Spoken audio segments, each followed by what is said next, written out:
Hello everyone, Shindobean here, playing some more Warhammer Combat Cards Ranked Mode, and just doing an update on the Turn 1 Abaddon build that I introduced earlier in the season. So Abaddon, I now have him at level 10, he's got his first Omni level upgrade, so he is insanely powerful. And once again, just running the same build that I had earlier. We've got the Keeper of Secrets at level 7, then we got Fabius Bile, and the Warpsmith for some Medicae healing. And then just the Venom Crawler with Taunt, and that's it. So you just deploy Abbadon and the Keeper Secrets first, and then one of the other 3 bodyguards. Usually the Warpsmith, but depending on what the enemy has on the field, if they have a huge amount of damage output, the Venom Crawler might be useful to deploy on turn 1. If I win this match, I will make it to Terra. So, and I actually forgot to show you, but currently my Chaos faction is at 3,200 trophies. Which is more than 1,000 more trophies than the second highest faction I have this season. So I've been playing mostly this deck, and I don't think I've lost a single match yet. We are up against Trazen, the Infinite. So, and I mean, yeah, these cards are at a decently high level, but they have the first turn. I think we're going to deploy the Warpsmith, and obviously, the acquisition target is going to be the Keeper of Secrets, but it's going to be very difficult, I think, for them to reduce it to 25% health, especially with the healing. And, okay, well, they've got... if they wanted to do that, that's the way to do it, is to use target acquired, of course. But, yeah, they're targeting the Warpsmith this turn. We've got the Fear on them. They do have the Cryptothrall, which will be taunting and absorbing all the damage from our first series of attacks. We'll see what they go for here.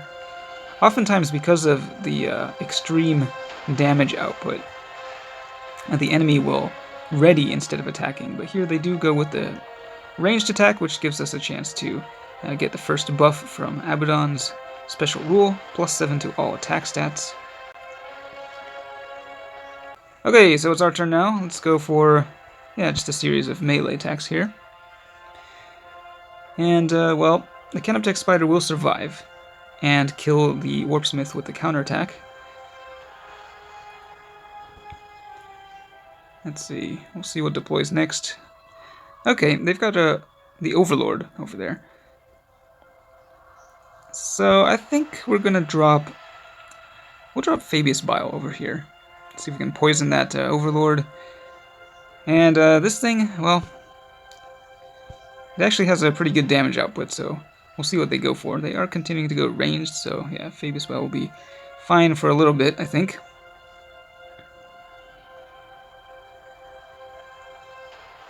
Yeah, and +7 is not a huge amount, but again, if you have something with all 3 attack types like the Keeper of Secrets, you can really... it makes a pretty big difference over the course of the game, especially when you have it on the field from turn 1. So yeah, it's going to take a while to get through that Overlord over there, but it's fine, I think, if Fabius Bile dies, because the Venom Crawler is pretty tanky as well.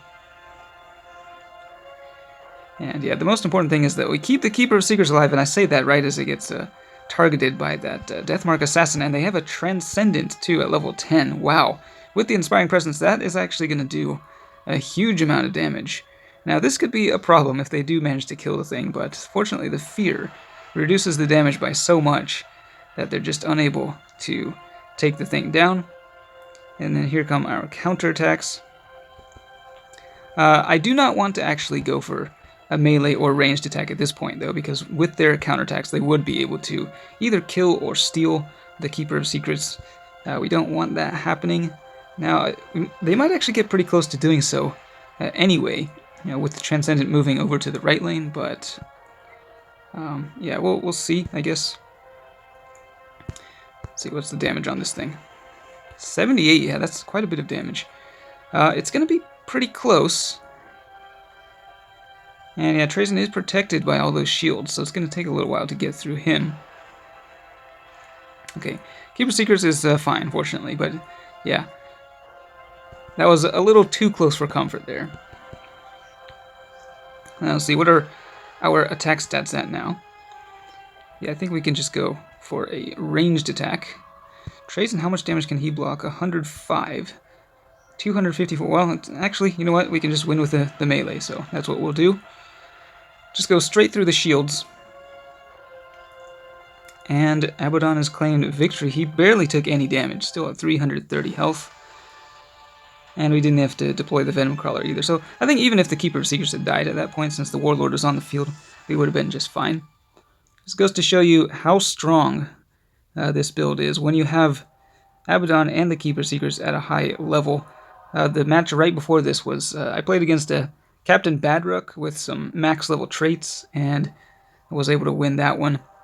That one was actually a little bit close. There have been a couple close calls against, like, I think Darkstrider, Commissar Yarick, just warlords that are able to give like huge buffs to certain attack types. Can be a little bit dangerous, especially if they're able to like snipe one of your side bodyguards and then hit Abaddon from the flank.